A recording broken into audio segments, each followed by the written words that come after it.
Neo అందిస్తోంది MBBS plus PG degree abroad options with లో cost fees. Yugandhar గారు నమస్తే అండి. నమస్కారం.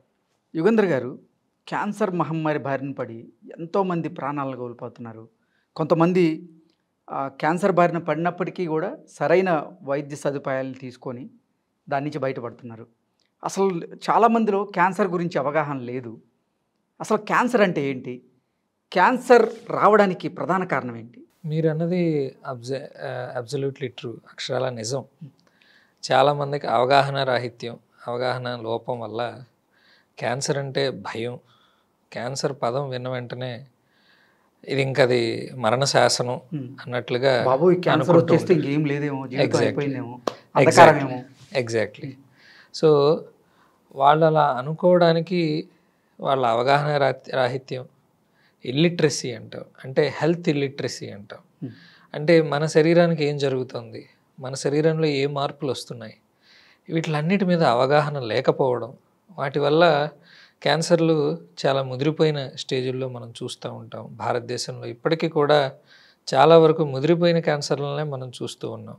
ఈ మధ్యన మనం కొంచెం ఎర్లీ స్టేజెస్లో చూస్తూ ఉన్నాం. ఎందుకు అంటే చాలా గవర్నమెంట్ తీసుకున్న చర్యల వల్ల కానీ, అలాగే చాలా ప్రైవేట్ క్యాన్సర్ సెంటర్స్ నిర్వహించేటువంటి ఆరోగ్య అవగాహన శిబిరాల వల్ల కానీ, తర్వాత స్కూల్స్లోను కాలేజెస్లోను ఈ క్యాంప్స్ కండక్ట్ చేయడం కానీ, తర్వాత ఫ్రీ స్క్రీనింగ్ క్యాంప్స్ కండక్ట్ చేయడం కానీ, వీటిలన్నిటి వల్ల అవగాహన పెరిగి చాలామంది ఇప్పుడు ధైర్యంగా ముందుకు వస్తున్నారు.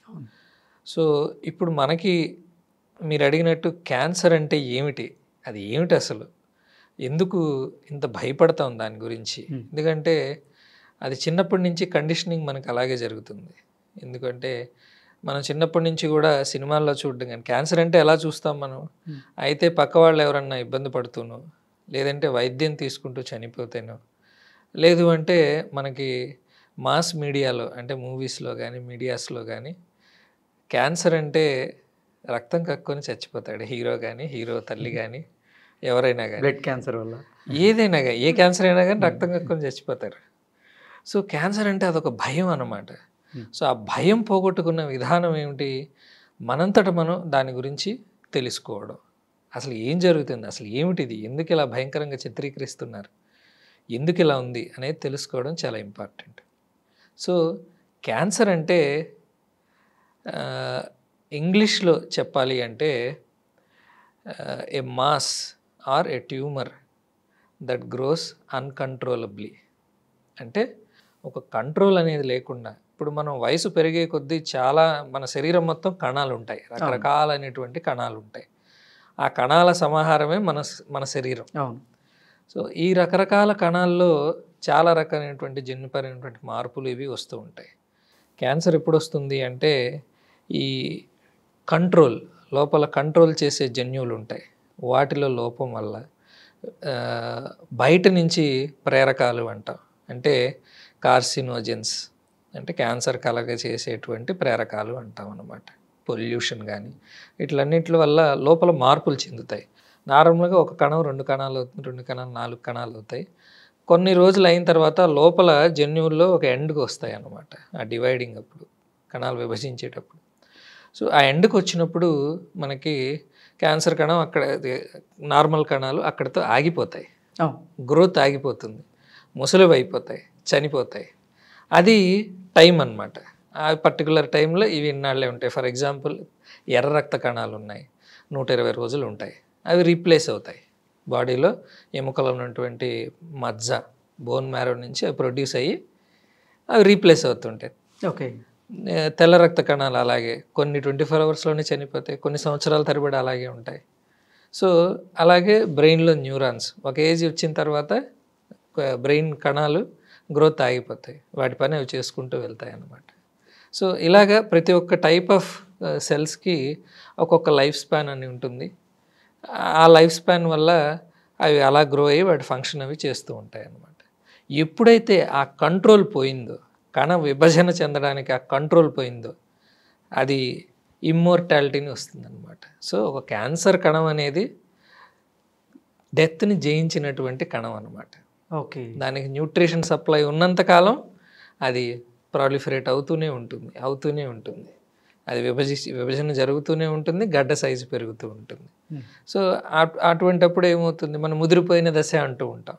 సో ఒక చోట ఉండకుండా అన్ని చోట్లకు పాకి ఎక్కడైతే న్యూట్రియంట్స్ ఉంటాయో అక్కడి నుంచి తీసుకొని అది పెరుగుతూ ఉంటుంది అన్నమాట. సో ఒక కంట్రోల్ లేని, ఒక మృత్యువు లేని కణాల సమాహారమే క్యాన్సర్.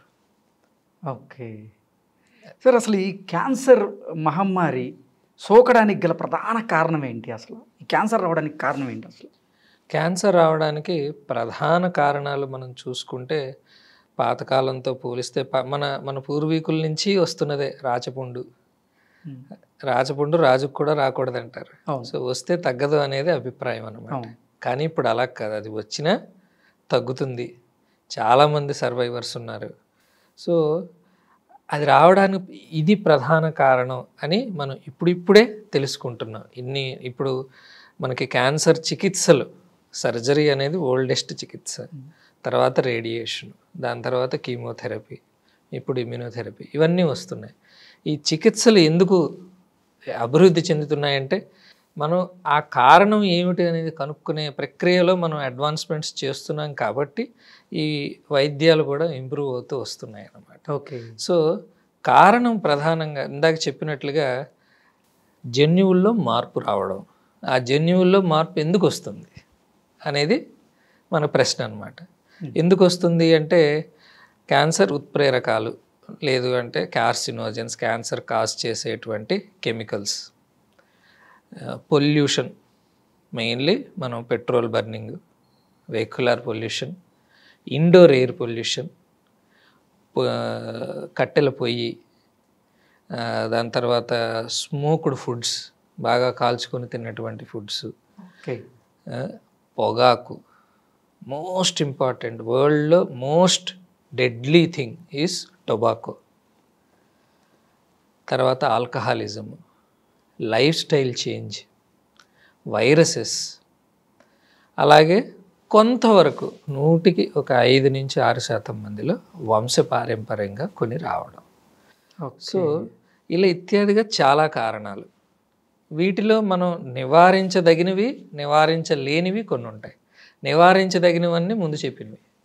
ఓకే. అంటే పొల్యూషన్ తగ్గించగలం కానీ నివారించలేము, మనం రోజు తిరగవలసిందే.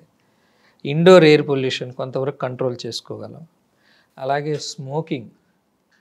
స్మోకింగ్ని అలవాటే, లైఫ్ స్టైల్ అది కంట్రోల్ చేసుకోగలం, మాడిఫైయబుల్ రిస్క్ ఫ్యాక్టర్ అంటాం అన్నమాట. సో అవి కంట్రోల్ చేసుకోగలిగితే బాగుంటాం, కంట్రోల్ చేసుకోలేకపోతే మన ప్రాణాన్ని తీస్తుంది. Alcoholism modifiable, age not modifiable, ముందుకెళ్తుంది. ఏజ్ పెరిగే కొద్దీ మనకు క్యాన్సర్ రిస్క్ ఎక్కువ అవుతూ ఉంటుంది. సో దాని తర్వాత జెనెటిక్స్, వంశపారంపర్యంగా వచ్చి మన చేతుల్లో ఉండదు. అది జన్యుపరంగా ఏవైతే మనకి సంక్రమిస్తాయో వాటిని మార్పు చెందే విధానాలు అయితే ఇంకా రాలేదు మనకి. సో ఇట్లా మాడిఫైబుల్ రిస్క్ ఫ్యాక్టర్ అంటే మార్చగలిగినవి, కంట్రోల్లో పెట్టగలిగినవి కొన్ని, కంట్రోల్లో పెట్టలేనివి కొన్ని. అట్లా ఈ రిస్క్ ఫ్యాక్టర్స్ని మనం డివైడ్ చేసుకుంటే, మనం హెల్దీ లైఫ్ స్టైల్ చూసుకుంటే కొంతవరకు కాదు చాలా వరకు క్యాన్సర్ వచ్చేటువంటి రిస్క్ని తగ్గించుకోవచ్చు. ఓకే గుందర్ గారు, ధన్యవాదాలు.